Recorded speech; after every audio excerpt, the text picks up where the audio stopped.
Di video gue yang sebelumnya, ada sebuah komentar dari seorang warganet nih, yang menyatakan, bisa nggak sih kalau penjelasan gue terkait si konsep sandpile theory ini, itu dibuat dengan lebih sederhana, ya, dengan menyatakan analogi-analogi yang mungkin bisa dibilang lebih dekat dengan realita gitu ya. Sehingga penjelasan gue ya terkait si konsep ini bisa jadi lebih clear gitu, lebih mudah untuk dipahami. Oke, ya hari ini gue akan mendeliver ya permintaan itu. Dan sekarang gue akan meminta teman-teman untuk kita bareng-bareng yuk gunakan imajinasi kita.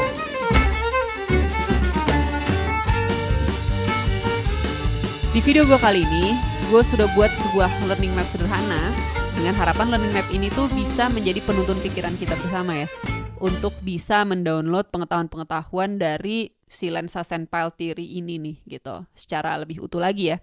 Dan teman-teman bisa lihat di learning map itu ada angka 1, 2, 3, dan juga 4. Nah, sejujurnya si angka 1 sampai 4 ini itu menjelaskan proses learning ya yang akan kita hadapi, sekaligus ya menjelaskan ekspektasi gue sebenarnya terhadap orang yang menonton konten ini nih. Harapannya dengan kita bisa berada di proses 1 dan kedua ya, kita tuh jadi bisa benar-benar mendownload dulu nih ya pengetahuan tentang sandpile theory. Bagaimana sih cara menggunakan si kebijaksanaan ya yang dihadirkan dari lensa konsep ini gitu ya. Sehingga akhirnya nanti kita bisa masuk ke proses 3 dan keempat di dunia nyata tuh. Jadi di proses 1-2 itu sebenarnya menjelaskan tentang proses yang akan terjadi di alam pikiran. Nah, proses ketiga dan juga keempat itu akan menjadi proses yang mengkawinkan ya si alam pikiran kita dengan bagaimana cara kita merespon realita nih. Jadi ketika misalnya teman-teman menghadapi berbagai macam persoalan gitu kan di kehidupan sehari-hari, teman-teman tuh bisa sedikit banyak menggunakan si kebijaksanaan yang hadir dari sandpile theory ini nih gitu. Jadi akhirnya teman-teman bisa masuk ke proses ketiga, teman-teman mungkin bisa mengungkap pola-pola yang setipe gitu kan dalam membaca kasus-kasus yang teman-teman temukan di realita gitu. Dan tentunya ketika kita udah bisa mengidentifikasi ya si pola ini secara lebih akurat gitu kan, kita jadi lebih kaya juga nih dalam memilih respon seperti apa yang akan kita ambil ketika kita berhadapan dengan situasi-situasi tersebut gitu kan. Jadi gue harap dengan adanya tambahan ya kacamata dari sandpile theory ini di dalam pikiran kita, lensa pikiran kita tuh bisa jadi lebih berkebijaksanaan, dan hopefully sebenarnya skill kita sebagai problem solver itu juga semakin meningkat ya secara drastis. Harapannya sih seperti itu. Nah sekarang kita akan masuk lagi ke si fase mendownload pengetahuannya dulu nih ya, di fase sebelah kiri. Yang pertama di konten kali ini gue akan menyajikan kisah ya sebuah startup, yang dimana kisah ini tuh nanti akan menjelaskan ya manifestasi sederhana dari penumpukan sandpile theory ini yang seringkali gue temui di dunia entrepreneurship ya. Terus nanti setelah itu gue akan mengajak teman-teman juga ya untuk masuk ke proses kedua, di mana kita akan sama-sama membaca nih ya si kisah tersebut. Kisahnya sih sederhana ya, tapi coba untuk kita bedah dari kacamata sandpile theory nih gitu.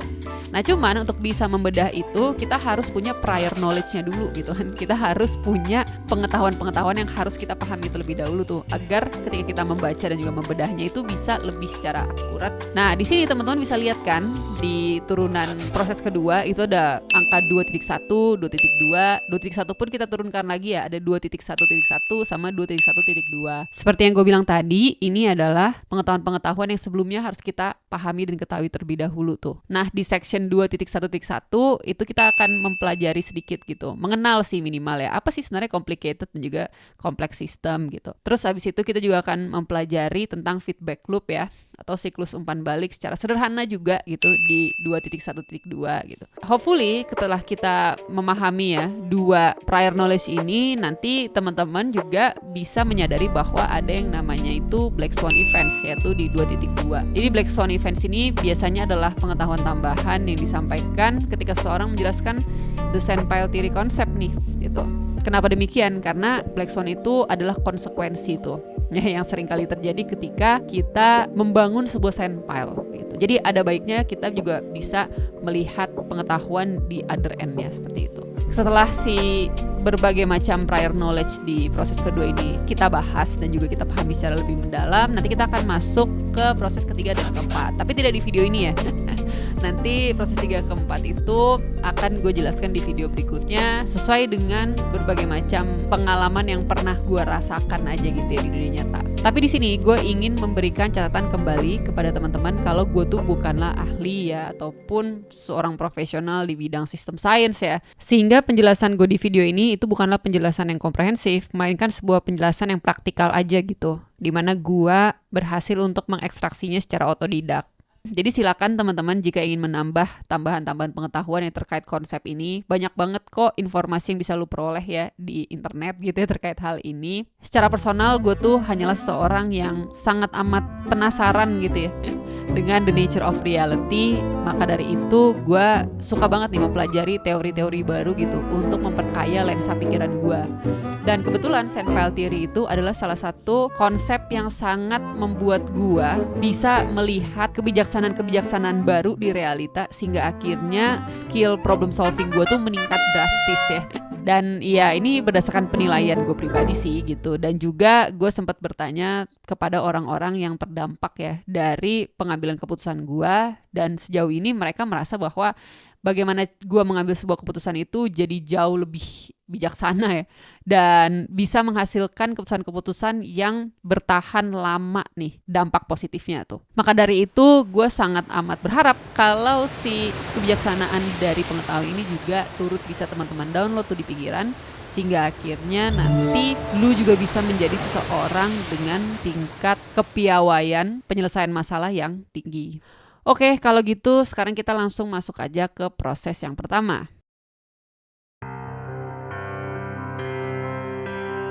Katakan, lu bersama dengan 2 orang co-founder lain itu memutuskan untuk membangun sebuah startup. Walaupun bisa dibilang relasi lu dengan kedua orang itu nggak bisa dibilang dalam-dalam amat ya. Artinya ya lu kenal tapi ya nggak punya relasi yang cukup dalam gitu untuk bisa dibilang sebagai sahabat. Tapi karena emang dasar nih bertiga nih pada oportunis ya. Jadi lu bertiga melihat kalau ada yang kesamaan visi di antara kalian, terus juga ya track record dari masing-masing anggota kelompok ini ya, itu tuh cukup oke lah di dunia bisnis. Dengan demikian, tanpa basa-basi lagi ya, kalian bertiga memutuskan untuk saling berpartner ya, saling bersatu dan berkolaborasi dan membangun suatu startup ini. Nah, awal perjalanan dari startup lu ini, itu tuh mulus banget ya, kayak kulit hansuhi. Karena waktu pertama kali si startup lu ini memperkenalkan produknya ke market, ternyata respon dari market nih luar biasa antusias gitu. Jadi demand dari produk itu take off, dan saking terus meningkatnya si demand ini, si tim founder itu istilah yang gue berikan aja ya untuk mendeskripsikan lu dengan 2 orang co-founder lain, biar gampang gitu gue deliver story-nya ya. Jadi si tim founder ini mulai ngerasa kalau sudah saatnya ya kita memperbesar tim yang ada di dalam startup nih, karena udah sulit untuk mengimbangi derasnya demand dari market. But like any other systems, ketika adanya pertambahan stakeholder baru ke dalam suatu sistem existing yang tengah berjalan, biasanya dibutuhkan juga nih tanggung jawab yang lebih tinggi lagi dari seorang leader atau pemimpin untuk bisa memastikan agar proses pertambahannya itu bisa terjalin secara lancar ya. Sehingga akhirnya si sistem existing itu mau membuka dirinya untuk menerima tuh stakeholder baru, sehingga akhirnya sistem itu bisa bertransformasi menjadi suatu sistem baru yang tetap mempertahankan efektivitas, efisiensi, dan juga sustainability-nya tuh. Di dalam konteks cerita gue ini, stakeholder baru itu adalah karyawan-karyawan baru tuh yang nantinya akan join kan ke dalam startup lo. Dan mereka ini akan bergabung bersama dengan geng karyawan lama. Nah, di proses ya penggabungan itu biasanya akan terjadi persoalan-persoalan atau gesekan gitu yang menuntut kepiawaian nih dari para pemimpin. Dan dalam konteks cerita gue ini ya si tim founder gitu untuk bisa menyelesaikan persoalan itu secara tuntas dan juga taktis nih, agar bisa terciptanya sebuah stabilitas baru yang otentik. Karena kalau enggak, disitulah biasanya ya bibit-bibit kultur toksik di dalam perusahaan itu akan muncul. Cuma sayangnya nih, ternyata di dalam tim founder sendiri itu tuh ada suatu ketidaksinergisan yang sedang terjadi ya. Jadi seorang founder yang bukan lu ya, sebut saja A. Si A ini, dia itu kan pemegang saham terbesar gitu di dalam startup lu ini. Dan dia ini tuh pikirannya 80% masih di kahyangan ya. Dia masih terbuai dengan kesuksesan produk launching pertama dari startup lu tadi kan. Dan dia merasa bahwa kesuksesan itu ya, momentum yang sedang terjadi ini, itu tuh harus di milk out ya. Artinya harus benar-benar diperas gitu dan dimanfaatkan secara maksimal. Makanya di pikiran dia isinya ya tentang rencana-rencana baru ya ke depannya untuk melakukan next product launch gitu. Jadi dia ini lebih sibuk mencari inspirasi-inspirasi baru untuk melakukan inovasi gitu. Dan kalau bicara soal problem yang mulai bermunculan di startup ini, dia tuh merasa kalau problem-problem itu tuh ya bisa diselesaikan dengan meng-hire orang-orang yang lebih ahli aja gitu, seperti konsultan misalnya gitu ya. Jadi pokoknya di pikiran orang ini selalu ada orang lain yang bisa menyelesaikan masalahnya. Sedangkan si founder lainnya selain lu, sebut saya si founder B ya. Si B ini dia tuh udah cukup notice dengan persoalan-persoalan yang mulai bermunculan di dalam startup. Dan sebenarnya dia juga udah punya solusi-solusi nih yang cukup taktis nih menurut dia gitu untuk men-tackle persoalan-persoalan tersebut. Cuma masalahnya, lu ngerasa kalau si solusi-solusi yang ditawarkan oleh si B ini itu tuh nggak cukup tajam dan tentunya ya tidak tuntas gitu dalam menyelesaikan persoalan itu tuh. Cuma lu sebagai founder terakhir lu nggak berani nih untuk mengutarakan pendapat lu itu karena lu ngerasa kalau ya lu kan adalah pemegang saham terkecil nih ya di dalam company. Jadi lu memutuskan untuk ya udahlah ngikut aja gitu apa kata dua co-founder lainnya tuh. Akhirnya setelah berdiskusi panjang lebar, tim founder itu bersepakat untuk meng-hire konsultan guna menyelesaikan persoalan-persoalan internal mereka nih ya yang muncul akibat adanya pertambahan karyawan-karyawan baru. Dan ternyata setelah beberapa waktu, ya konsultan-konsultan itu tuh berhasil menyelesaikan permasalahan mereka ya. Walaupun biaya besar, tapi si tim founder ini merasa kalau ya itu sudah cukup ya bagi mereka untuk bisa move on nih ke agenda-agenda berikutnya yang sudah mereka miliki untuk si startup itu. Singkat cerita, produk hasil inovasi kedua dari company lu atau dari startup lu itu ya berhasil diperkenalkan ke publik. Menariknya, respon publik kali ini jauh lebih baik lagi ya dibandingkan dengan first launch lu kemarin.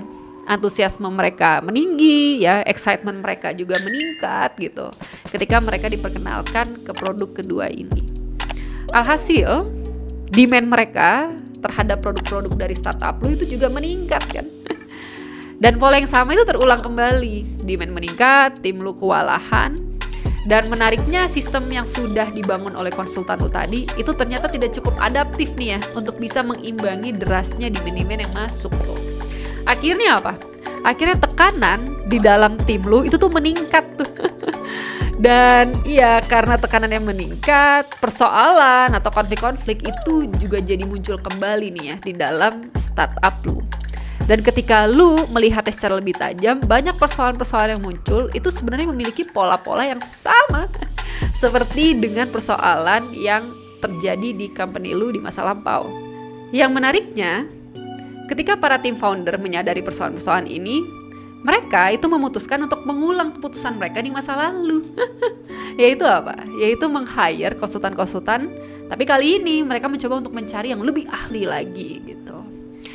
Nah, karena mereka memutuskan untuk meng-hire ya konsultan yang lebih ahli lagi, ya biayanya juga jadi lebih besar. Selain karena lebih ahli, ya tim mereka kan saat ini sudah tidak seperti dulu lagi kan. Sudah membesar gitu, sehingga akhirnya ada kompleksitas yang bertambah tuh di situ. Dan karena tim founder itu merasa bahwa cash flow masih aman lah ya. Jadi akhirnya ya mereka mengulang keputusan tadi. Mereka hire lah si konsultan-konsultan itu. Dan kali ini masalah itu ya selesai lagi. Atau at least terlihat selesai. Tapi kali ini gak butuh lama bagi diri lo untuk mulai menyadari kalau ternyata solusi-solusi yang dihadirkan oleh para konsultan yang dibayar mahal ini itu ternyata merupakan solusi yang hanya bersifat temporer saja ya. Artinya solusi itu tidak benar-benar men-tackle ya akar permasalahan dari internal bisnis lu. Sehingga akhirnya akar-akar itu masih tersisa dan bisa termanifestasi nih menjadi problem-problem yang sama di masa depan. Misalnya nih ya, lu melihat kalau ada sebuah sistem kerja yang tidak sustainable yang dirancang oleh para konsultan untuk divisi CRM di startup lu. Lu ngerasa kalau untuk bisa berperforma secara optimal ya di dalam sistem kerja itu, ada beban yang sangat besar nih yang harus ditanggung oleh kepala tim CRM lu tuh. Ya memang sih kepala tim CRM lu tuh adalah orang yang sangat high performing ya. Cuma masalahnya high performance dia itu tuh tidak didukung ya secara otentik oleh anggota-anggota tim lainnya tuh. Jadi kalau misalnya ada data-data yang menunjukkan bahwa performa dari tim CRM itu baik. Ya sebenarnya data-data itu dihasilkan dari 10% orang yang benar-benar bekerja aja tuh di dalam startup lu kan. Tentunya ini akan menciptakan burnout ya, cepat atau lambat ya, bagi si kepala tim CRM, dan sistem seperti ini juga tidak baik gitu untuk mendistribusikan power ya, dan juga cepat menurunkan moralitas ya di dalam tim. Tapi di sisi lain, lu juga tidak sepenuhnya menyalahkan konsultan-konsultan tadi, karena memang konsultan itu kan tidak secara aktif ya terlibat sejak awal pertumbuhan startup hingga fase saat ini. Ya dia wajar-wajar aja kalau mereka akhirnya memformulasikan sebuah solusi yang berbasis pada asumsi profesional mereka aja tuh. Setelah menyadari hal ini, lu merasa bahwa lu perlu mendiskusikan ya temuan lu ini bersama dengan kedua co-founder lainnya. Menariknya, tanggapan dari para co-founder ini itu menunjukkan bahwa mereka ini sebenarnya tidak sejalan ya secara pikiran gitu dengan apa yang menjadi concern dari diri lu tuh. Si co-founder A itu merasa bahwa kekhawatiran lu tuh berlebihan karena menurut dia sepanjang dia membangun bisnis di masa lalu, ya persoalan-persoalan ya apalagi persoalan yang muncul akibat dari bongkar pasang tim itu merupakan hal yang biasa gitu. Ya itu adalah konsekuensi umum dari berbisnis. Dan kalau berbicara soal konsultan, dia punya banyak sekali kok stok-stok konsultan lainnya nih yang bisa dijadikan pilihan gitu di masa depan. Sedangkan kalau di benak founder B, dia merasa bahwa apa yang lo sampaikan itu sebenarnya tidak penting-penting amat ya. Jadi si co-founder ini merasa bahwa gaji tim kepala CRM itu emang sudah tinggi gitu. Jadi sangat masuk akal apabila seseorang yang gajinya tinggi itu harus all out gitu dalam bekerja gitu kan. Dan kalau misalnya si kepala itu sampai resign ya gampang, tinggal aja gitu cari another high performing people yang mau digaji tinggi. Jadi di kepala co-founder B, gaji tinggi itu selalu menjadi solusi gitu yang bisa ditawarkan ketika mereka menginginkan orang-orang yang berkualitas untuk stay di dalam bisnis mereka. Setelah mendengar pendapat dari kedua co-founder tadi, ya lu jadi merasa kalau diri lu tidak punya pilihan selain mengikuti keputusan dari mereka berdua. Fast forward, beberapa bulan kemudian, produk hasil inovasi ketiga dari startup lo diluncurkanlah ke publik. Tapi sayangnya kali ini respon dari market itu tuh tidak sebaik ya respon dari dua launch lo sebelumnya tuh. Dan kali ini ada sebuah komplain yang bisa dibilang komplain sederhana sebenarnya dari seorang customer yang tidak happy nih dengan penggunaan produk lo. Dan komplain itu kebetulan mendarat di akun customer service ya, yang menjadi tanggung jawab dari kepala tim CRM. Tidak lama kemudian, setelah si kepala CRM ini melayani komplain tersebut, dia memberikan surat resign nih kepada tim founder. Sejujurnya sih pengunduran diri dari kepala tim CRM itu tuh sejak lama udah lu prediksikan ya. Tapi lu gak nyangka kalau yang membuat dia resign itu adalah sebuah komplain sederhana yang bahkan ketika lu amati, narasi dari komplain itu tuh gak ada yang agresif ya, tidak juga merendahkan si customer service yang melayaninya gitu. Tapi ternyata komplain sederhana ini bisa membuat si kepala tim CRM membulatkan tekadnya untuk mundur dari perusahaan lu. Dan ternyata pengunduran diri dari kepala tim CRM itu tuh punya dampak yang luar biasa besar nih terhadap startup lo. Bahkan ada dampak-dampak yang di luar dari ekspektasi lo sendiri. Jadi si pengunduran diri ini itu tuh turut menginspirasi ya pengunduran diri dari kepala-kepala tim di divisi lainnya tuh. Yang ternyata setelah lu cari tahu lebih dalam, Ya cara mereka kerja itu juga berdasarkan sistem yang berlandaskan pola-pola yang sama nih yang disusun oleh konsultan lu sebelumnya itu tuh. Jadi pas banget timingnya, pas si kepala CRM ini mundur, si kepala-kepala lain ini juga lagi pada burn out. Akhirnya mereka memilih untuk melakukan hal yang sama. Dan yang lebih gilanya lagi, ada satu divisi yang dimana mereka ini sangat amat dekat gitu relasinya antara atasan dan juga para anggotanya. Akhirnya anggotanya pun juga memilih untuk resign sekalian tuh. Jadi bedol desa nih ya. Satu divisi tuh hilang semua. Udah gitu pindahnya ke kompetitor lagi. Yang bisa ngasih gaji gitu kan lebih gede ya, dengan kultur lingkungan yang mungkin lebih baik gitu ya. Nah, peristiwa-peristiwa ini itu tuh tidak terpikirkan sebelumnya ya di kepala lu bahwa hal ini tuh bisa terjadi. Lu nggak nyangka bahwa kultur yang tercipta di perusahaan lu tuh ternyata serapuh itu ya. Sehingga akhirnya ketika ada ledakan di satu tempat, ya ledakan itu merembet kemana-mana tuh. Semenjak saat itu, kultur kerja di startup lu itu mulai menunjukkan rona aslinya.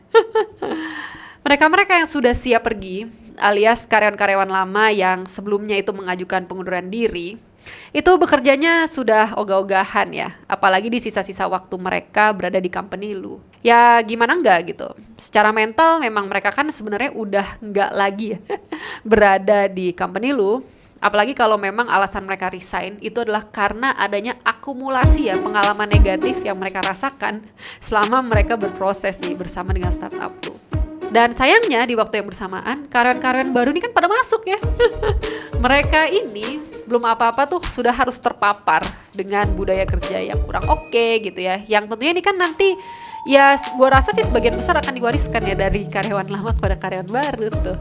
Jadi di momen-momen seperti ini kalau tidak ada kepemimpinan yang piawai, biasanya ya problem-problem yang terjadi di fase sebelumnya itu akan terulang lagi nih ya ke fase baru nih di angkatan baru tuh.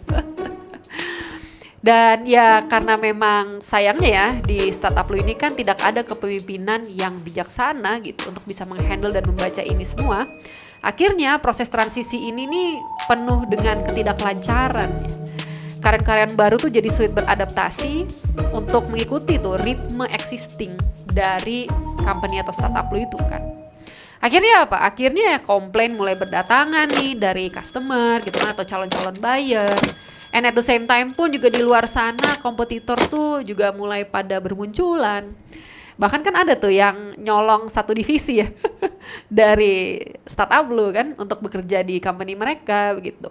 Dan akumulasi dari berbagai macam peristiwa inilah yang akhirnya menyebabkan omset dari perusahaan lu tuh juga mulai terjun bebas nih ya. Melihat ya kondisi kritis ini, akhirnya si co-founder A gitu kan merasa bahwa dia harus melakukan sesuatu nih sebagai pemegang saham terbesar gitu kan di startup lu. Dan apa yang dia lakukan? Ya seperti yang sudah-sudah. Jadi si co-founder A ini memutuskan untuk mencari konsultan lainnya yang lebih ahli ya di dalam ya lingkaran network dia tuh. Tapi sayangnya ketika tim founder itu berdiskusi ya dengan tim konsultan kali ini, biaya jasa dari konsultan itu terlampau tinggi ya jika dibandingkan dengan kemampuan keuangan dari startup. Karena kan memang saat ini omset tuh lagi terjun bebas, tapi at the same time juga pengeluaran tuh semakin tinggi. Karena kan memang adanya kejadian pengunduran diri berjamaah kemarin kan. Jadi ya memang perusahaan itu harus secara cepat bisa menyerap tenaga kerja baru. Dan insentif apa tuh yang bisa dengan cepat membuat itu terjadi? Ya salah satunya itu kan dengan penawaran atas gaji yang lebih tinggi nih dari rata-rata market. Melihat kenyataan ini, si co-founder A itu tuh jadi mulai kehilangan gairah ya dan juga minat gitu untuk tetap bermain di dalam startup lu ini. Sebagai pemegang saham terbesar, dia tuh mulai menyampaikan keterbukaannya ya apabila co-founder lain itu mau membeli sahamnya nih di company ini. Dan dia juga membuka opsi untuk mencari investor-investor baru tuh agar bisa mendapatkan suntikan modal baru sehingga akhirnya si tim founder itu bisa meng-hire ya konsultan lain yang lebih expert sehingga ya kedepannya sistem internal perusahaan itu bisa tersusun dengan lebih baik dan juga kokoh. Saat mendengarkan ungkapan dan juga niat dari si co-founder A itu, si co-founder B akhirnya jadi kehilangan trust ya dan juga tidak lagi respect kepada si A nih. Karena si B ini ngerasa si A tuh cuma mau enaknya doang. pas company lagi naik ya dia ikutan panen tuh. Tapi giliran company lagi turun ya dan bahkan berada di fase kritis, dia malah mau pergi aja tuh ya. Dia mau cabut dan meninggalkan warisan-warisan kekacauan ini kepada co-founder lainnya. Dan dia juga menyayangkan kenapa si co-founder A ini tuh nggak merasa bahwa dia itu adalah dalang terbesar ya dari terciptanya fase kritis di startup ini kan. Karena memang sebagian besar ide untuk meng-hire konsultan itu berasal dari pikirannya si co-founder A tuh. Tapi kembali lagi, karena si A ini adalah pemegang saham terbesar, akhirnya si B lebih memilih untuk terdiam dulu ya. Jadi dia ini tidak mengiyakan ataupun juga menolak tuh ungkapan dari si A tadi. Sedangkan lu sebagai co-founder yang ketiga, lu tuh merasa terkhianati banget sebenarnya dengan gestur dari A dan juga B. Karena sejujurnya lu tuh sudah memberikan early warnings tuh. Lu sudah pernah menyampaikan ya temuan-temuan lu terhadap mereka, tapi mereka ini tidak mengindahkan hal itu. Dan sekarang mereka ini merasa kalau ya mereka tuh tidak bertanggung jawab terhadap fase kritis yang tengah dialami oleh si startup lu ini kan. Nah, karena dinamika di dalam tim founder itu sudah mulai retak dan juga rapuh ya. Akhirnya startup yang sudah lu bangun itu pun juga ya pelan-pelan mulai kehilangan apinya nih ya. Meeting demi meeting itu diselenggarakan sebagai bagian dari rutinitas aja, tapi ya tidak ada tuh jiwa dari si para founder di dalamnya. Dan ya tidak ada lagi nih keseriusan untuk memulihkan si startup dari fase kritisnya nih. Dan akhirnya setelah genap 3 tahun berjalan, startup lu ini bubar. Dan bubarnya startup lu itu cukup mengejutkan banyak pihak ya. Karena gak ada yang menyangka bahwa sebuah brand yang cukup mendominasi pasar dan juga terlihat stabil di luar, kok bisa ya tiba-tiba membubarkan dirinya sendiri. Nah udah kelar ya kita berimajinasinya, cukup panjang ya. Berikutnya gue akan paparkan abstraksi dan juga learnings yang bisa kita ambil dari kisah tadi.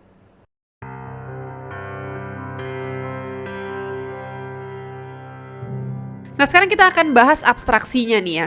Gimana sih esensi-esensi ya dan juga relasi yang dibaca dari cerita tadi gitu melalui kacamata Senpile Theory. Nah dari kisah yang sudah gue sampaikan di awal tadi ya, startup itu adalah gambaran ya dari proses pembentukan sebuah sandpile atau tumpukan pasir. Pertambahan karyawan, ya pembentukan sistem-sistem baru gitu, terus juga banyaknya orderan-orderan yang masuk dan ya berbagai macam interaksi yang terjadi dalam itu merupakan gambaran dari butiran-butiran pasir ya yang saling bertambah dan juga berinteraksi satu sama lain sehingga akhirnya dia membentuk tuh ya sebuah sistem, sebuah gunungan. Nah sayangnya di cerita gue tadi si tim founder itu tuh kurang kesadaran ya dalam memahami apa yang sebenarnya sedang mereka bentuk tuh. Nah gue ingin sedikit mengingatkan ke teman-teman apa sih sebenarnya esensi dari Senpile Theory. Jadi Senpile Theory itu sebenarnya ingin menggambarkan sifat paradoksal gitu dari sebuah sistem, dimana ketika sebuah sistem itu kan memang secara natural dia memiliki kecenderungan untuk berfungsi ya menuju ambang batasnya atau berfungsi secara optimal di dalam kapasitasnya. Tapi ternyata kecenderungan itu memiliki sebuah konsekuensi. Apa tuh konsekuensinya? Konsekuensinya adalah si sistem itu juga semakin dekat dengan kekacauan ya. Artinya ya sedikit banyak dia sudah mulai mendownload tuh sifat-sifat dari kekacauan atau dari chaos, sehingga akhirnya ketika ada gangguan yang sangat kecil pun yang bisa dibilang super insignifikan ya yang terjadi ke sistem tersebut, ya efek dari gangguan itu ternyata bisa jadi besar sekali ya. Karena memang si sistem itu sudah secara terlebih dahulu membuat dirinya menjadi begitu tidak stabil. Makanya sifat natural itu dianalogikan seperti tumpukan pasir gitu. Awal-awal ya lu taburin pasir gitu ke tanah, lama-lama dia membentuk gitu kan sebuah gunungan. Nah, pembentukan gunungan itu kan lama-lama makin curam tuh. Dan membuat si struktur tumpukan pasir itu makin gak stabil kan. Sehingga akhirnya ya butir pasir yang sangat kecil walaupun satu biji itu bisa menyebabkan kelongsoran tuh di tumpukan pasir itu. Nah makanya kenapa hal ini bisa terjadi? Karena tadi adanya sifat irasional, adanya sifat tidak konsisten gitu yang telah diadopsi oleh sistem tersebut. Misalkan lu punya sebuah sistem gitu, di mana kapasitas sistem itu adalah dari 0 sampai 100. Nah, pada dasarnya ya, especially ini kalau kita mau berbicara dalam konteks bagaimana manusia itu memperlakukan sebuah sistem. Kita suka banget tuh ya dengan kata efisiensi gitu. Dan seringkali terjemahan efisiensi itu adalah bagaimana memaksimalkan ya potensi dari suatu sistem gitu. Jadi kalau misalnya lu punya 0 sampai 100, ya kalau bisa kita akan selalu memaksimalkan si sistem itu ya untuk bekerja di angka 99,99999 gitu ya.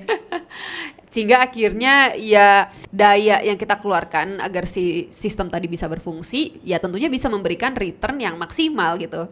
Ini kan pola pikir pabrikan banget tuh ya. Kalau misalnya lu sekali masak ya kalau misalnya bisa 10 porsi ya maksimal kan lah 10 porsi kalau bisa gitu kan. Biar efisien gitu penggunaan energinya. Tapi ternyata kecenderungan kita ini itu tuh memiliki konsekuensi yang sangat besar gitu untuk si sistem yang kita bangun tadi. Salah satunya adalah si sistem itu ternyata jadi sangat amat rapuh gitu ya. Istilahnya imunitas dari sistem itu juga kita gadaikan gitu. Jadi ketika ada gangguan-gangguan kecil gitu yang menghampiri si sistem kita tadi gitu. Katakan misalnya si sistem kita beroperasi di angka 99,99999 tadi gitu. Maka sesungguhnya si sistem lu itu cuma punya sisa slot tekanan senilai 0,00001% tuh.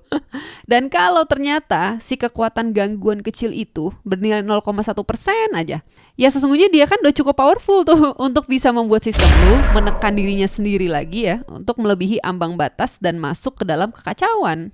Dan kalau kita bener-bener ya mau menggunakan lensa yang lebih dalam untuk membaca fenomena-fenomena yang terjadi di alam semesta, ya emang sih ya kita ini kan seringkali terbatas untuk bisa secara akurat mempersepsikan realita alam semesta nih secara objektif. Definisi akurat ya yang manusia miliki itu seringkali cukup berbeda dengan akurat yang dimiliki oleh alam semesta gitu kan. Kayak contoh misalnya penilaian kita terhadap si sistem yang berkapasitas 0 sampai 100 tadi.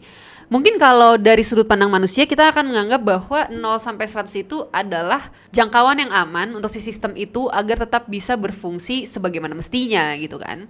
Jadi kalau misalnya dia digas lewat 100 baru tuh akhirnya si sistem itu breakdown. Tapi sayangnya kenyataan di alam semesta tuh tidak demikian. Atau at least ya sepengetahuan gue hingga saat ini gitu. Bahwa di alam semesta tuh jarang sekali ada clear boundary seperti itu. Ya language atau bahasa dari alam semesta itu seringkali berupa proses ya ataupun transisi. Jadi bisa jadi nih kalau di kacamata manusia melihat 0 sampai 100 itu sebagai sebuah security ya. Artinya tidak ada harga, tidak ada konsekuensi dari pengoperasian si sistem tersebut gitu. Tapi kalau dari kacamata alam semesta bisa jadi tuh dari 0 sampai 100 sebenarnya mungkin di titik 50, di titik 60 si sistem itu udah mulai mendownload tuh sifat-sifat dari kekeosan. Kekacauan. Jadi sifat-sifat yang berupa irasionalitas gitu ya, sulit diprediksi, tidak konsisten gitu. Nah itu sebenarnya udah mulai ke download tuh ya di dalam sistemnya. Cuman memang ya downloadan ini tuh bersifat hidden atau tersembunyi atau laten, sehingga akhirnya itu sulit gitu untuk dilihat oleh manusia kalau tidak memiliki kacamata yang lebih dalam untuk memahami ini kan. Jadi gak heran gitu kalau tiba-tiba misalnya oh si sistem ini dari kemarin berfungsi baik-baik aja di 99,9 gitu. Tapi kenapa ketika kali ini ada sebuah gangguan kecil kok sistem ini langsung breakdown tiba-tiba gitu. Ya kalau dilihat dari kacamata telanjang manusia mungkin kita akan nilai itu sebagai suatu hal yang irasional gitu. Tapi sebenarnya kalau mau dilihat secara lebih dalam dari kacamata alam semesta, ya sebenarnya si sistem itu tuh sudah menumpuk tuh ya. Sudah mendownload sistem-sistem kekacauan sehingga akhirnya ya behavior dari si sistem itu pun juga jadi berubah gitu. Inilah learnings yang seringkali itu gagal untuk dipahami ya secara mendalam oleh para pebisnis ya, especially para pebisnis yang seringkali beroperasi dalam moto efisien, efisien dan juga efisien gitu. Bahwa sebenarnya moto itu pun juga ada harganya ya, ada konsekuensi yang sebenarnya itu cukup buruk tuh untuk sistem yang sedang mereka bangun. Nah cuma untuk bisa menyadari learning study ya, sehingga akhirnya itu bisa menjadi tambahan di dalam library wisdom tuh ya dari si para pemimpin bisnis tersebut. Ya si pemimpin ini dia pertama harus mampu mengenali dulu sebenarnya yang dia bangun itu sistem apa nih ya. Di berbagai kesempatan, di realita, gue tuh melihat kayaknya kalau kita berbicara tentang sistem gitu secara umum, rata-rata pengetahuan manusia ya di realita saat ini gitu, especially masyarakat Indonesia, ya kita seringkali menilai kalau sebuah sistem itu adalah sebuah praktek mekanistik aja gitu. Ya udah, pokoknya ada input, lu ngerti rules-nya, habis itu outputnya akan terjadi demikian gitu. Jadi konsisten seperti itu. Nah, ini tuh semacam apa ya? Semacam pandangan yang udah menjadi holy grail aja gitu. Selalu menjadi andalan untuk membangun sebuah sistem atau menilai sebuah sistem. Padahal sebenarnya kalau kita mau membaca realitas secara lebih akurat, pandangan seperti ini, pandangan mekanistik kayak tadi, itu tuh tidak bisa diimplementasikan untuk setiap sistem yang tengah kita bangun. Apalagi kalau kita membangun sistem yang di dalamnya itu ada manusia ya, padat karya tuh di situ. Kalau kita mau minjam sedikit ya kacamata dari para saintis yang menstudi sistem ya secara saintifik atau ilmiah. Secara umum mereka itu mengkategorikan sistem yang ada di alam semesta itu dalam dua kategori. Yang pertama itu adalah complicated system atau sistem rumit ya. Yang kedua itu adalah complex system atau sistem yang kompleks. Nah, pandangan mekanistik yang udah gue sebutkan tadi itu lebih merupakan pandangan yang mendeskripsikan si complicated system atau sistem yang rumit. Apa sih bedanya complicated system dan juga complex system? Esensi dari perbedaan complicated system dan juga si complex system itu ada di daya kreasi ya, si elemen-elemen yang menyusunnya gitu, atau adanya sifat emergence apa enggak tuh dalam sistem yang tengah dibangun. Nah, maksud dari daya kreasi di situ apa sih? Maksudnya itu adalah apakah elemen-elemen di dalam sistem itu dia bisa turut ya memiliki inisiatif untuk mempengaruhi tuh si keadaan sistemnya ya, ataupun future atau masa depan dari sistemnya atau tidak. Kalau dia tidak memiliki kemampuan itu, artinya sistem ini bersifat pasif. Dia nurut-nurut aja nih sama yang membangun sistem itu. Selama nggak ada reprogramming ulang ya, tidak ada adjustment perubahan gitu di dalam sistem itu, ya sistem itu akan selalu konsisten ya. Diberikan input apa, ya output yang terjadi adalah apa gitu. Nah, ini merupakan sifat dasar dari complicated system atau sistem yang rumit. Tapi kalau misalnya ada sebuah sistem yang di dalamnya itu ya ada elemen-elemen yang memiliki daya kreasi dalam mendefinisikan aturan-aturan di dalam sistem itu ya, yang juga mempengaruhi masa depan dari sistem gitu. Jadi ada kehidupan di situ tuh, ada karakteristik emergence di situ. Nah, kalau misalnya dia punya ya, sistem itu dinamakan sebagai sistem kompleks. Nah, ini tuh dua sistem yang berbeda nih. Cuma masalahnya para pemimpin, especially kalau di kisah tadi ya yang udah gue sampaikan di awal video, ya si team founder itu seringkali menilai apa yang mereka bangun itu sebagai sistem yang complicated. Padahal sebenarnya yang mereka bangun itu adalah sebuah kompleks sistem tuh. Mereka nggak sadar bahwa di dalamnya ada manusia-manusia yang mereka tuh juga punya inisiatif ya. Mereka juga punya daya kreasi yang nanti juga akan mempengaruhi tuh pembentukan sistem di dalamnya ya, bagaimana rules-rules yang akan tercipta, bagaimana sustainability dari sistem itu bisa tercapai secara efisien dan juga efektif. Nah, kalau lu sebagai seorang pemimpin tidak memiliki sensitivitas ini tuh di dalam kacamata lu, biasanya lu juga akan nge-treat ya si sistem kompleks sebagai sistem complicated gitu. Bahwa lu bisa menciptakan sebuah aturan-aturan yang konsisten, terus lu paksa nih ya manusia-manusia untuk beradaptasi sama aturan itu tuh. Yang akhirnya apa? Akhirnya si manusia akan memaksa dirinya sendiri untuk terus beradaptasi ya, hingga ke batas limitnya dan tinggal tunggu waktu ya. Akhirnya si manusia-manusia yang tergabung dalam sistem itu dan bahkan sistem itu sendiri ya mengalami breakdown.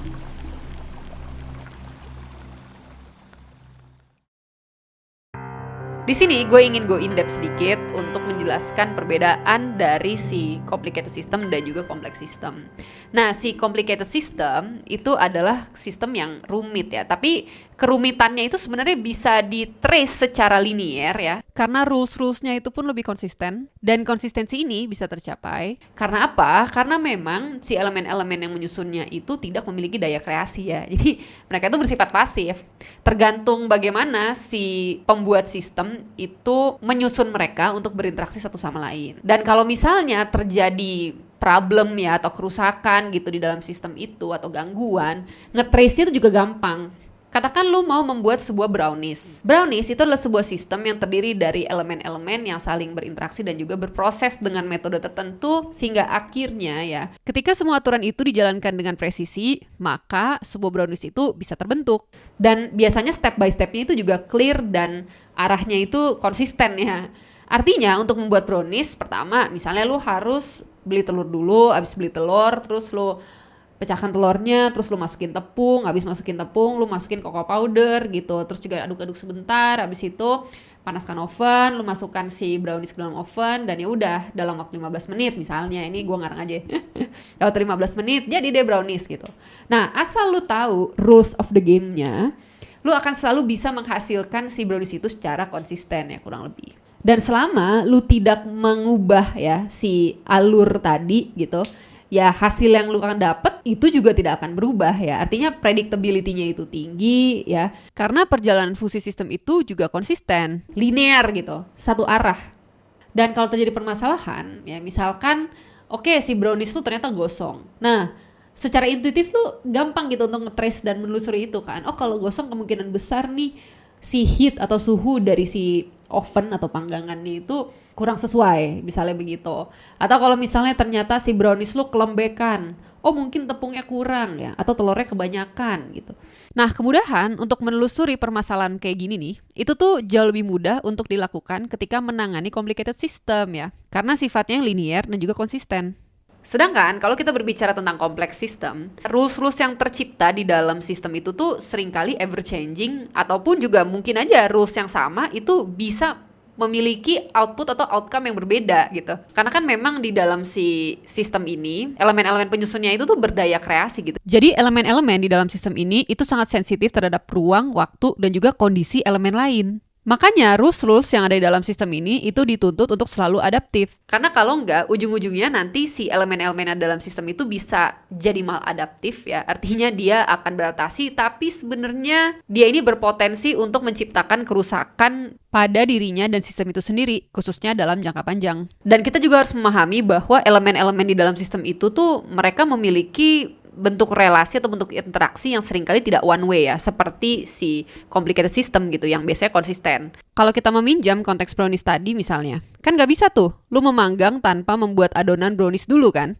Lu nggak bisa mengacak linearitasnya. Tapi kalau dalam kompleks sistem, ya hal yang bersifat tidak linear tadi itu mungkin terjadi gitu. Jadi ada interaksi ya yang bersifat feedbacking gitu antara elemen-elemen yang ada di dalamnya. Dan terkadang output dari interaksi itu juga baru bisa termanifestasi nih jauh di masa depan. Jadi bisa aja nih masalah-masalah di dalam sistem kompleks yang kita hadapi hari ini itu tuh sebenarnya udah dimulai ya atau dibentuk sejak puluhan tahun yang lalu tuh. Jadi kalau kita mau menggunakan konteks brownies tuh bisa aja tuh lu manggang hari ini ya keluar browniesnya tapi browniesnya belum jadi. Jadi ya nanti tuh di 10 tahun kemudian gitu baru oh ternyata dia jadi brownies kayak gitu. Nah itu tuh mungkin terjadi tuh di kompleks sistem. Kan lucu juga ya kalau ternyata brownies tuh kompleks sistem, bisa aja nih hari ini si telur tuh kayak oh, saya tidak ingin menjadi telur hari ini. Oh, saya tidak ingin berteman dengan tepung hari ini gitu. Dan kalau misalnya ada problem gitu di dalam kompleks sistem ini, ngetrace-nya itu tuh tidak semudah ya. Lu ngetrace si complicated system tadi. Serumit apapun complicated system, lu tuh bisa mentrace-nya secara singuler gitu. Tapi kalau dalam konteks kompleks system, ya lu butuh banget ekstra kacamata, ekstra kesadaran ya untuk bisa melihat jauh lebih tinggi gitu, thinking in big picture, in systemic ya. Tapi at the same time juga lu bisa punya lensa yang cukup dalam gitu untuk menilai sebenarnya persoalannya itu seperti apa, untuk mengungkap hidden pattern di bawahnya itu seperti apa ya kan. Ya gimana caranya misalnya lu men-trace sebuah permasalahan yang terjadi di masa depan yang sebenarnya itu tuh sudah dimulai sejak puluhan tahun yang lalu misalnya kayak gitu tuh. Nah itu lu butuh banyak sekali tuh angle-angle dan juga cognitive tools ya untuk bisa men-trace itu semua agar menjadi lebih mudah gitu untuk lu pahami persoalannya. Jadi gua rasa tim founder dari startup lu itu mereka kurang memahami bahwa yang mereka bangun itu adalah sebuah kompleks sistem. Mereka ini kurang memiliki sensitivitas untuk benar-benar nih mau mengenal dan juga peduli dengan apa yang sebenarnya terjadi dalam startup mereka kan. Gua rasa mereka ini nggak menilai bahwa apa yang mereka bangun itu hidup ya, alias berdaya kreasi. Learning ini nih sebenarnya cukup mudah untuk dipahami ya, especially kita sebagai seorang manusia yang daya adaptasi kita tuh kan luar biasa besar nih ya. Kayak misalnya relasi lu sama orang tua itu pasti akan menunjukkan a different side of you gitu. Jika dibandingkan dengan relasi lu terhadap pasangan ya, atau relasi lu terhadap teman pun ada yang teman dekat ya kan. Ada yang bisa dibilang acquaintance aja gitu. Dan seringkali lu juga punya sisi lain untuk ditunjukkan kepada orang-orang yang gak lu suka. Kan ada aja tuh di depan orang yang gak suka, lu pura-pura suka ya. Ada juga yang memang lu bisa straightforward menyatakan kalau lu gak suka, kayak gitu-gitu. those type of different dimensions that human has ya, ini tuh sebenarnya berkontribusi juga tuh dengan apa yang kita karyakan di dunia nyata nih. Cuma masalahnya para pemimpin yang bertugas untuk mengorkestrasikan ini semua seringkali kurang memiliki sensitivitas tadi gitu, sensitivitas, kesadaran dan juga kedalaman untuk bisa menilai ini semua, sehingga akhirnya dia jadi bisa memformulasikan rules-rules yang memang bisa turut berdansa dengan adanya daya-daya kreasi ini nih. Dan ini semua itu ternyata bisa terjadi ketika seorang pemimpin tidak menggunakan kacamata yang kompatibel atau kacamata yang tepat untuk menilai sebenarnya yang terjadi ya di dalam sistem yang sedang gue bangun ini itu seperti apa sih cerita fullnya. Jangan sampai ada hidden patterns yang tersembunyi nih yang dia nggak tahu, yang sebenarnya itu akan menjadi penyusun instabilitas tuh sistem-sistem yang tengah mereka bangun. Dan inilah esensi dari kacamata sandpile theory, bagaimana menilai sebuah fenomena, sebuah persoalan di dalam batasan-batasannya, sehingga akhirnya kita bisa tahu sebenarnya apa sih yang benar-benar terjadi ya di dalam sistem yang tengah kita bangun.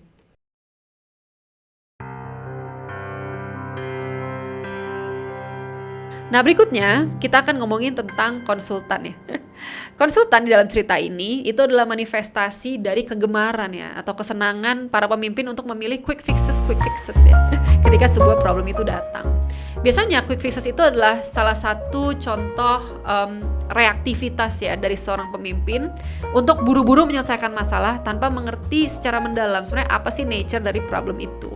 Memang sih kalau kita ngelihat quick fix itu kan sangat amat menyenangkan gitu untuk diterapkan di dalam persoalan yang tengah kita hadapi kan, gampang dan mudah dan cepat gitu, instan. Tapi ternyata si quick fixes ini tuh mereka tidak datang secara gratis ya. Artinya tetap ada konsekuensi-konsekuensi yang bahkan konsekuensinya itu bisa dibilang secara long term sangat amat buruk ya. Dan tidak jarang malah bisa mendestruksi sistem yang sedang dibangun itu sendiri.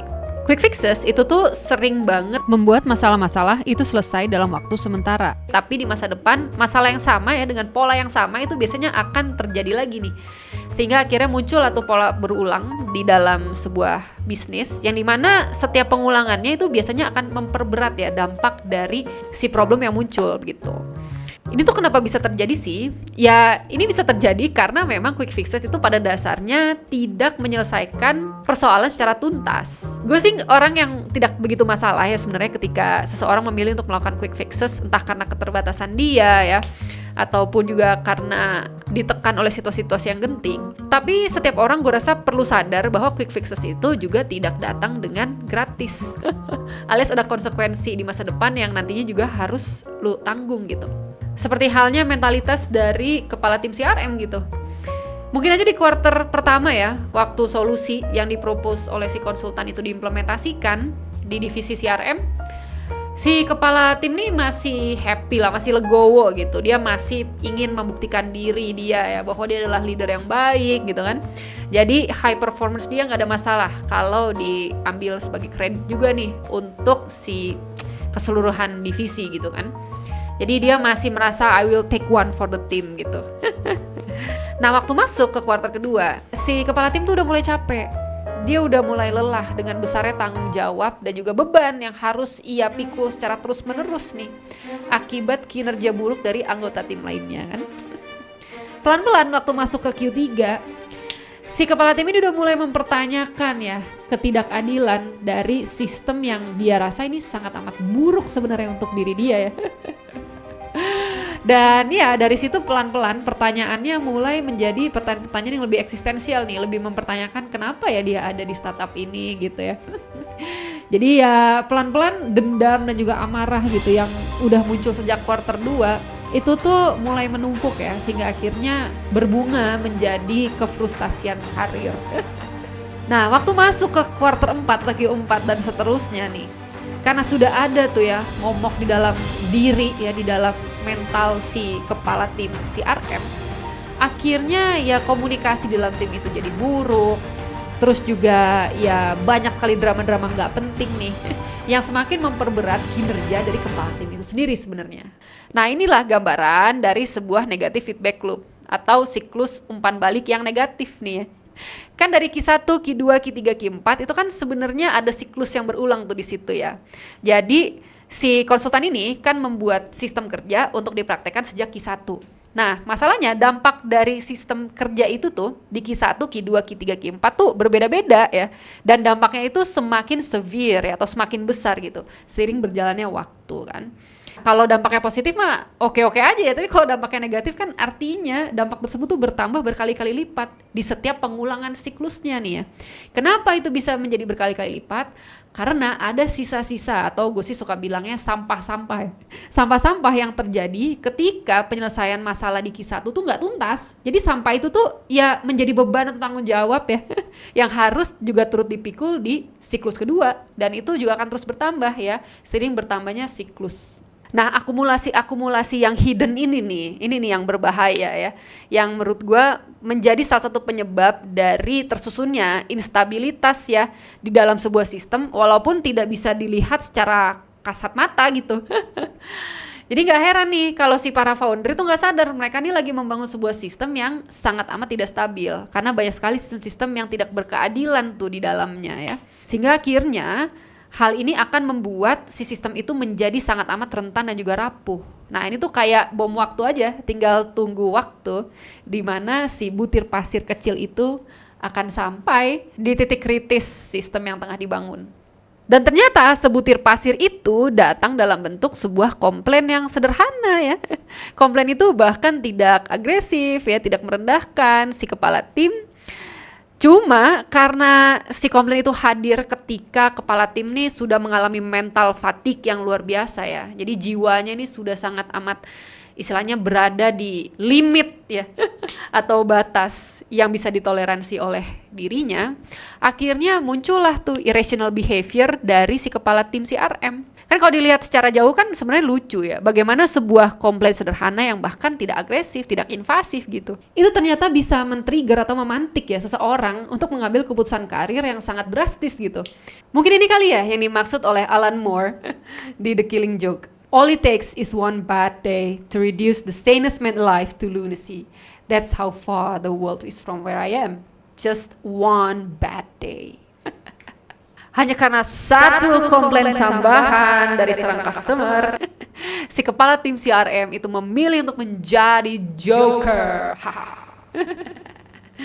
Just one bad day.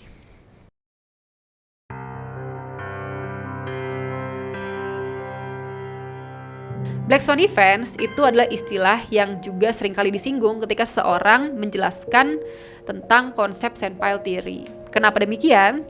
Karena Black Swan Events itu adalah peristiwa-peristiwa yang jadi bisa terjadi ya karena adanya ketidakstabilan yang sangat tinggi di dalam sebuah sistem. Nah, untuk bisa menjelaskan Black Swan Events ini secara lebih clear lagi, kita kembali sedikit ya ke cerita di mana si kepala tim CRM itu kan memutuskan untuk mengundurkan diri ya. Dan pengunduran diri itu juga memantik ya chain of reactive actions nih dari karyawan-karyawan lain yang juga kebetulan sedang berada di low moral condition ya, dan juga mereka sedang berada di ambang batasnya lah. Tapi ada sebuah event yang tidak lu duga gitu kan, bahwa ternyata si surat pengunduran diri itu bisa menginspirasi bahkan sampai satu gerbong tuh ya, satu divisi di company lu itu memutuskan untuk resign semua nih ya. Nah, peristiwa dengan dampak yang besar seperti ini, itulah yang disebut sebagai Black Swan Events ya. Jadi Black Swan Events itu adalah peristiwa-peristiwa langka yang jadi bisa terjadi ya, atau peristiwa yang bisa dibilang di luar dari ekspektasi umum, yang ketika itu terjadi dampaknya itu sangat amat masif. Makanya gue rasa setiap pemimpin itu harus punya sensitivitas yang sangat amat tinggi. Jadi dia really need to be able to understand gitu, apa sih sebenarnya yang sedang mereka bangun, apa sih limit-limit yang ada di dalam sistem yang sedang mereka bangun, sehingga akhirnya mereka bisa menjauhkan sistem-sistem itu ya dari berbagai macam Black Swan Events yang tentunya akan dalam waktu singkat ya bisa merusak sistem yang tengah mereka bangun in the first place.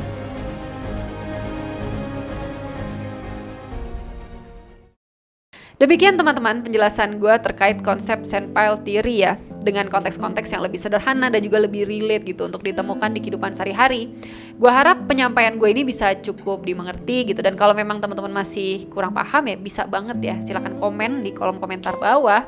Dan yang paling penting sebenarnya gue harap dari konten kali ini teman-teman tuh bisa dapat kacamata baru nih, lensa-lensa baru untuk menambah cognitive tools teman-teman nih ya. Jadi di pikiran tuh ada sebuah lensa baru yang membuat lu jadi bisa melihat realita dengan cara yang jauh berbeda, yang mungkin bisa dibilang lebih kompleks, lebih tajam, lebih dalam gitu. And hopefully bisa jadi lebih akurat, sehingga akhirnya nanti lu bisa mengambil keputusan-keputusan yang lebih bijaksana untuk diri lu sendiri dan juga untuk orang-orang di sekitar lu kan. Apalagi kalau misalnya lu adalah seorang pemimpin nih, yang dimana produk kepemimpinan lu tuh akan mempengaruhi kehidupan manusia-manusia lain. Bisa aja kan gue juga salah satu orang yang terpengaruh oleh hal itu. Jadi gue titipkan ya kacamata-kacamata baru ini, yang gue harap ini bisa menjadi pembuka jalan untuk menuju kebijaksanaan. Sebenarnya masih banyak sekali ya learning lain yang ingin gue sampaikan terkait kepemimpinan, tapi gue rasa ini video kali ini udah cukup panjang. Jadi ya silakan tonton video gue berikutnya ya. As you guys on my next video, bye bye.